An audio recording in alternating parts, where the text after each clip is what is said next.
Okay, thanks for that. So we come to our final substantive item, which is the Auckland Council feedback on the proposed order in council for Mangere flood resilience works. This is basically a continuation of the item that was brought last time. We have got Andrew leading us off here. I think Councillor Foley will move this item. I'm happy to second it. So over to you, Andrew. Thank you, Mr. Chair. Yes, as you said, last month the committee approved the business case and also approved that we request the government to seek an order in council to enable the consenting to happen a lot faster for the Mangere blue-green network projects, and these are the Haranea and the Te Arata catchment projects. So since then, the Ministry for the Environment has prepared the policy work and has had a decision in Cabinet to proceed with the order in council, and I'd introduce Heidi Bailey and Darren Ponta from the Ministry for the Environment. So now they are in the formal process of consulting on the order in council process, and they're here to explain it and get the council's formal feedback through this report. So I'll pass it on to you, Heidi. Thank you. Thank you. And through you, Mr. Chair, I suggest if I speak to just a few key slides, are you happy for me to proceed like that? Yes, certainly, Heidi. Thank you. So if we could go to slide 5, please. That's the slide headed Orders in Council under Swirler. So I'll speak quickly to this as an overview. The left-hand box has the key legal requirements for making an order under this Act, which is the Severe Weather Emergency Response Legislation Act. And an order is a way of amending legislation so it can amend the RMA and plans and put a targeted regime in place for a limited period of time. There are 3 key legal tests that we need to meet, and these are the 3 bullets in the left-hand slide. And for orders like this one, which amends the RMA, there's a particular requirement for our minister, the Minister for the Environment, to consider environmental effects and ways of addressing those. In the middle box of the slide, so this is the benefits of using an order instead of the normal process. And what I'll say to summarise this is an order allows us to create a really targeted regime that includes engagement. So it's a way to speed up recovery, but we can design it with Auckland Council, so a locally led approach that builds in ways for people to have a say. And that takes me into the right-hand box of this slide. So this is where we're at in the process at the moment, MFE's engagement on the proposed order. So right now we're in a 3-week period of seeking public engagement. And what we do with the feedback we hear is we summarise that up to our minister and the other bodies that are involved in making the order. The last thing I'll say on this slide in terms of the engagement, really think of it in 2 pieces conceptually. So the first piece is the engagement on the order itself, making the order, which is what MFE is leading on and directing, with council helping. And then the second piece is the engagement that the order itself will require on the consent applications that are made under the order. And I'll talk more about that as we go. If we could go to slide 7, please. So this is the slide headed, why is this order needed? I'll just touch briefly on this because obviously this context will be very familiar to members. Key points being that Auckland Council has requested central government to develop the order, as noted earlier, and the context for that is the major flooding and the large amount of damage from that. The last bullet here is really the key one, so the order would make it quicker to get flood consents in place so that flood protection works can progress faster. If we can move now into slide 8, the next slide, and I'll talk into more details about what the order would actually do and contain. So first up, the proposal is to target the order to 2 particular areas in Mangere. So this is Te Ararata and Haranea. And normally, or if there was no order in place, floodworks would be discretionary or non-complying activities if they were done under the unitary plan. What the order would do is change that activity status and make the floodworks in those 2 areas a controlled activity. And so controlled activities have to be granted. So that's one way that the order creates a faster regime. The order would also make the consent applications non-notified. And there would be conditions sitting in the order itself, which are targeted and designed specifically for these works, these flood works.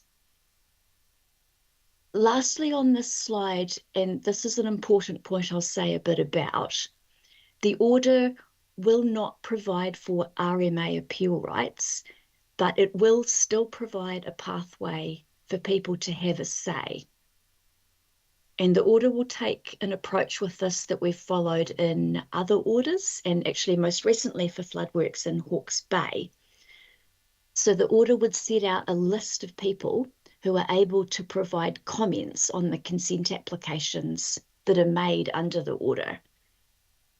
Those comments won't be treated as submissions, and that's why there aren't appeal rights, because appeal rights flow from making a submission normally. But the order will provide a comments regime so that people can have a say. And the conditions in the order will set up more participation pathways as well. And I'll talk to that a bit in the last slide that I'll cover. Could we go to slide 13, please? So that's a slide about managing effects and participation. So these are the really 2 key areas that conditions in the order would cover. There'll be a group of conditions around managing effects of the activities, and the details of all these conditions would be worked up by MFE, working together with Auckland Council officials and building in what we hear in engagement as well. So one group of conditions is expected to deal with effects, and so we anticipate using management plans to deal with construction and to manage erosion and sediment. And then another key group of conditions would require participation, or enable, if you like, people to participate as the applications are made and as works are carried out. So we anticipate conditions would set up an advisory group that would involve working with mana whenua, and there would be a stakeholder advisory group, a clear project lead, and a single communications plan. We, MFE, would work closely with Council's planning and legal team as we work up the details. And when it comes to this granular implementation stage of the engagement on the works, Council would be leading that part of the engagement when it comes to doing the works. Through you, Mr. Chair, that's the last of the slides that I wanted to talk to. Now, I have gone quite quickly because I'm conscious of time, so I'm really happy to go back into any details or to take any questions if need be. No, thanks. Oh, thanks, Heidi. I think we can pick anything up in questions. I think that's a pretty succinct presentation. Andrew, is there anything else to add from your perspective? Nothing further to add. Subject, though, in relation to the participation and the engagement, we've already commenced, particularly with mana whenua around this, and so we are doing our best to implement best practice when it comes to the environmental management plans and the engagement and participation of the community. Okay, great. All right, so we'll open up questions for Heidi or Andrew, and Member Renata, you've got a question? Just one question, and thanks for the overview. You highlighted that you've already engaged with mana whenua, and I'm just wanting clarity. Working with mana whenua representatives, then you make a comment up there about establishing a stakeholder. I just want to make clarity. Stakeholder isn't mana whenua, or are you talking it is? That's No. one, I just want clarity. So with regards to mana whenua, we're absolutely treating mana whenua as our partners in this. We have discussed the order in council with all the mana whenua at our regional kaitiaki hui, but with the 4 mana whenua that have particular rohi over this area, we have engaged in with them on the design. They've been invited to become part of the design working groups. So they are there right in at the beginning, and we are inviting them to contribute all the way through the process of our design. Thank you for that. So just for my clarity, that is not that are they part of the stakeholder advisory group, or are they separate to that?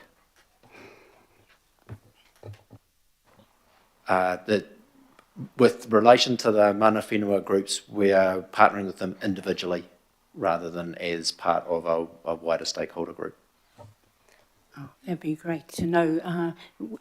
So you have got a list of those mana whenua that you are partnering separately with? Correct, yes we do. It'd be great to get hold of that. Thank you. Okay, so you can send that through, Andrew, to Member Renata. Deputy Mayor? So let me just get this right. So in essence, all this is doing is speeding up the delivery of the 2 works by shortening the resource consenting time and allowing us to deliver the resilient works in Mangere faster, right? That's what you just said. Perfect. Happy to support. Thank you. All right, and didn't appear to be any other questions. Councillor Turner? How much private property is incorporated in this? Goodness, there are many hundreds of properties. There's a lot of kainga ora land in addition to private properties in these 2 areas, but there are hundreds of properties that were impacted by the flooding.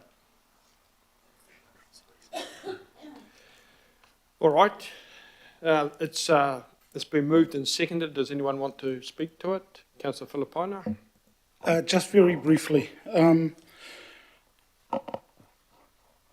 want to go back and I really want to acknowledge Craig and Matt, Mace, the recovery team, and I go back to last year when this was mooted, the idea. One of the key things that when we had the conversation with both myself, Lotu, the local board, was to make sure that across the region it was based on evidence. It was evidentially based.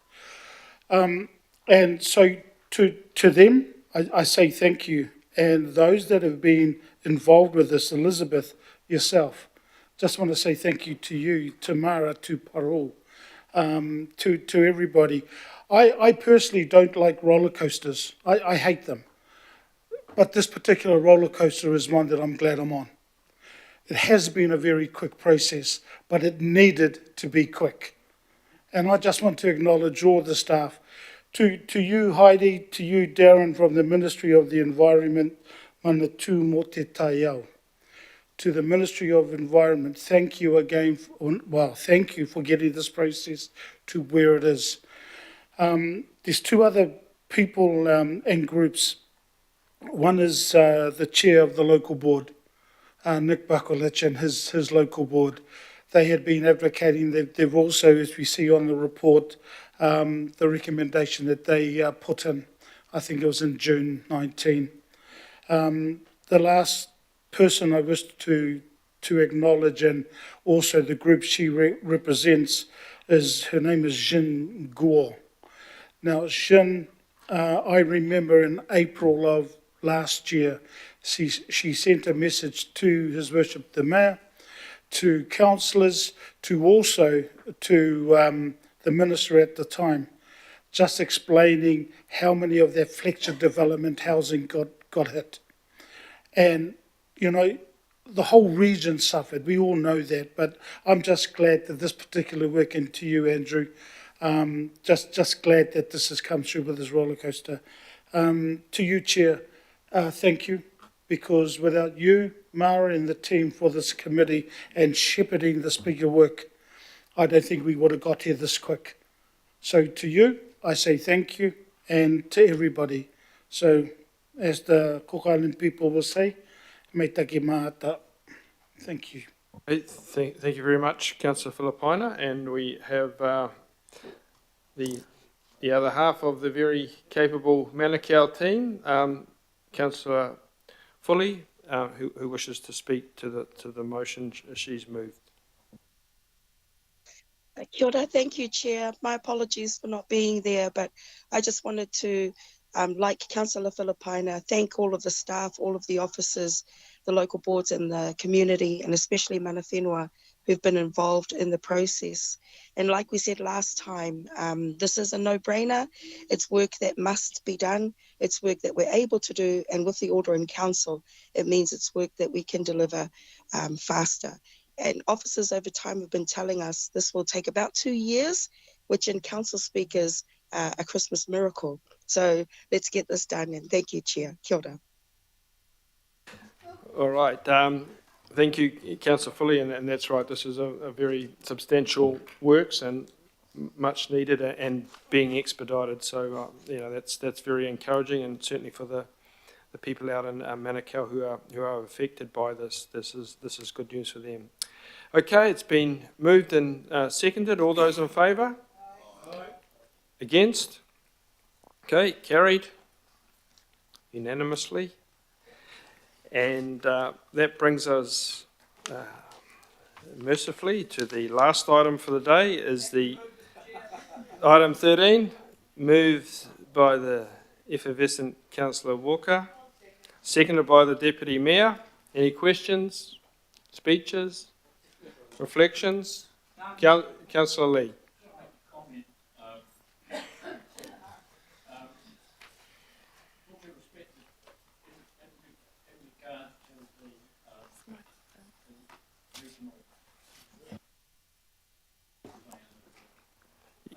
Put your mic on, Councillor Lee. I'm just getting up the agenda again. Mr. Chair, if somebody else wants to hop in, or am I the only one? Here it is here. It's a hard copy. Oh, good. Thank you, Wayne. Are we talking about the item with a composite of matters to sign off? We're talking about item 13, so we're just noting the progress of the forward work program that is there as an attachment A. So there's a forward work program and a couple of other matters to do with memorandum and information on council's submission on the draft land transport rule, city centre targeted rate, and the Auckland Regional Land Transport Plan. They're all attachments.